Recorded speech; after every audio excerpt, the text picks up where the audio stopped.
Do you like Dan Simmons? Have I got an author for you? Or maybe four.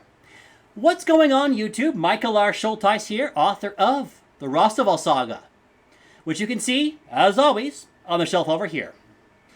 Today I'm coming at you with a fun little list I put together of four authors I think Dan Simmons fans might really enjoy. Now, I've done some Dan Simmons reviews on my channel, and one thing you'll notice if you read a lot of Dan Simmons is the man is very versatile.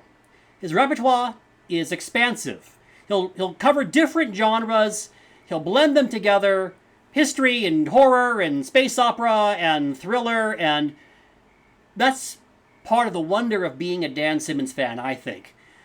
So what I want to do today is talk to you about four authors who I've really enjoyed, and I think if you're a Dan Simmons fan, you'll enjoy one or more, quite possibly all four of these as well. Now, I'm not going to cover Stephen King because we all know who that is. If you've read some of Dan Simmons' horror novels and you've enjoyed them, you probably also read some Stephen King. You probably enjoyed some of what you read. From what I understand, the two men are personal friends, which is really cool. So with that out of the way, let's get started. Author number one, Mark Hodder.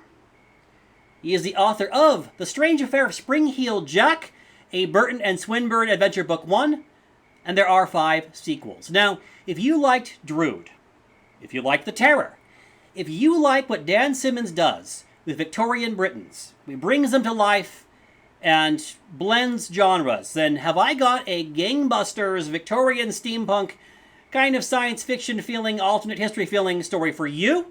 And it features none other than Sir Richard Francis Burton, the great Victorian explorer and linguist and general manly man, also very learned, very, very smart. And then the libertine poet Algernon Charles Swinburne. This is kind of an Oddfellows pairing. This is kind of two very different people brought together to solve a mystery having to do with this guy, Spring-Heeled Jack, who apparently was a real Victorian urban legend. I mean, I don't know if there's anything real to the urban legend, but there was an urban legend. And this version of Victorian Britain is one where you have crazy steam-powered technologies, you have selective breeding experiments that have produced all kinds of crazy things. It's all very gangbusters, and the characterization is really, really just sublime. I really enjoyed the way that Mark Hodder brings to life our two main characters here. And the pairing is just so much fun because they're so different. They have such different bases of knowledge and different skills, different strengths. And there's some fun humor in here too, I think. Some humorous aspects as well. So, if Victorian steampunk sci-fi alternate history sounds like your jam, and you want to capture some of that Dan Simmons Victorian magic, I strongly recommend The Strange Affair of Spring-Heeled Jack by Mark Hodder.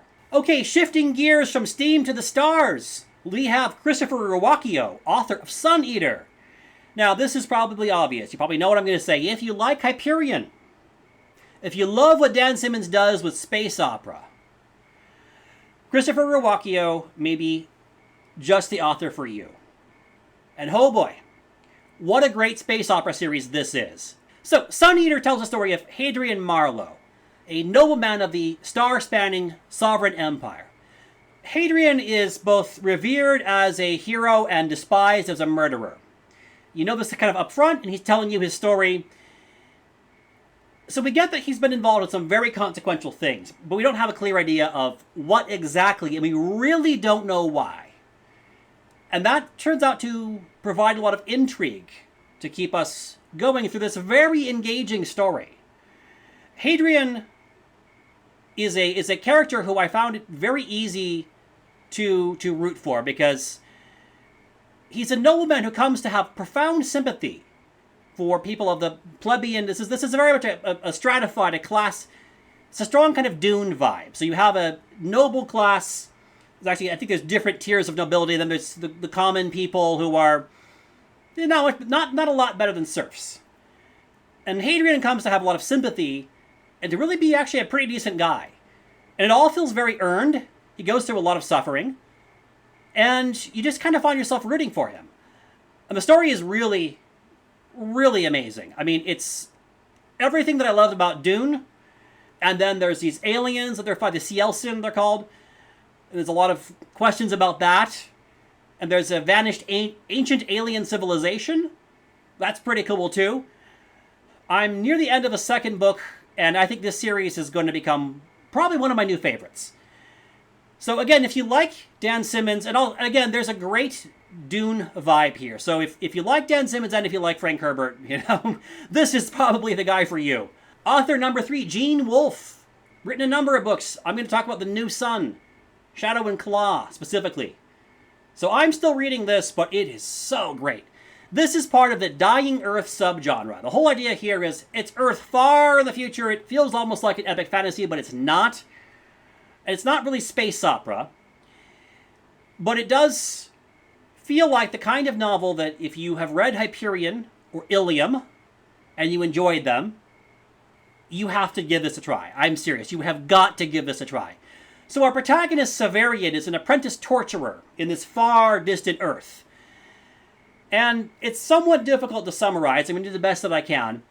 It's a compelling story about the character development of this young man who has grown up in the Torturers Guild, but has maybe a bit more of a conscience than he really should, is a bit more merciful than perhaps he really should be, and there's some interesting conflict there. It's an engaging story. Now, there's a steep learning curve here that's steeper than almost anything I've ever picked up ever. Part of the charm here, in my view, although it's also a challenge, is the number of archaic words that Gene Wolfe uses to describe different aspects of his world. Now, a thing to understand here is that the premise of this book is that it's actually Severian telling you the story. You might say, that's first person I've read this. Not like this, you probably haven't. Because the premise is that Gene Wolfe is translating Severian's story. You say, but I've read something like that before. So, come on. Not the first guy to use that gimmick, except that he's really committed to it. Did I mention really committed to it? So anything that Severian not only does not know, but wouldn't think to mention or explain, he doesn't mention. It's not in the story. So you're going to be trying to understand a number of different aspects of this, and especially the archaic words like sabretash and fuligen and destriers. I'm probably butchering all of those. Pronunciation is not really my strong point. But for me, that's part of the fun with this one, because it's a very immersive experience, and it's an engaging story. It's just, you got to do some work. So I think for this one, if you like Hyperion, if you like Ilium, this is definitely for you. Okay, for our fourth and final author, we have Jeff Long, author of The Descent and Deeper. My first video on this whole channel is a review of The Descent. I'll link it below. I love these books. They are fantastic. They rocked my world. Jeff Long was my favorite find in 2021, and it's not close. So buckle up, people. This one is incredible. The Descent is the story of the discovery of a subterranean world beneath our feet, and it's inhabited, populated by a race of horned humanoids. In other words, we find hell, and hell is inhabited. And there might even be a historical Satan in the mix. And there's crazy things about how these horned humanoids have played a role in history, and our own religions have, talk about demons and devils, and hey, it's real the whole time. So this is such a fascinating mixture of kind of a sci-fantasy. I don't quite know where to break that one down.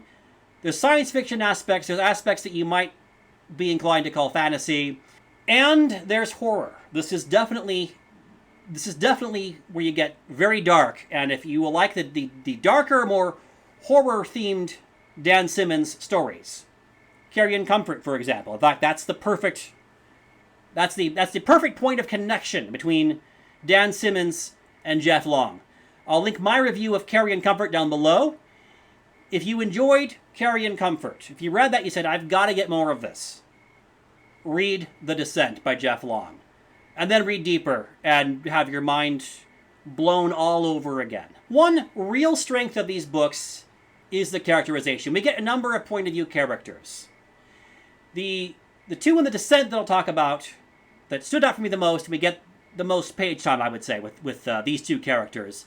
So we get Ike, who is a Himalayan mountain climber, and we get Ali, who is an apprentice nun and a missionary in Africa, not in hell, just to be clear. So Ike goes through hell and back, and I'm being somewhat literal here, and I think that his character is fascinating because you kind of get this guy who can sort of bestride two worlds but not belong in either one, and then what Jeff Long does with that, I think it is very interesting and very well handled.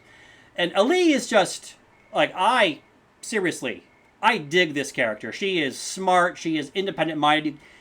You kind of wonder what she's doing as a nun. No shade on nuns, it's just this is somebody who marches to the beat of her own drum.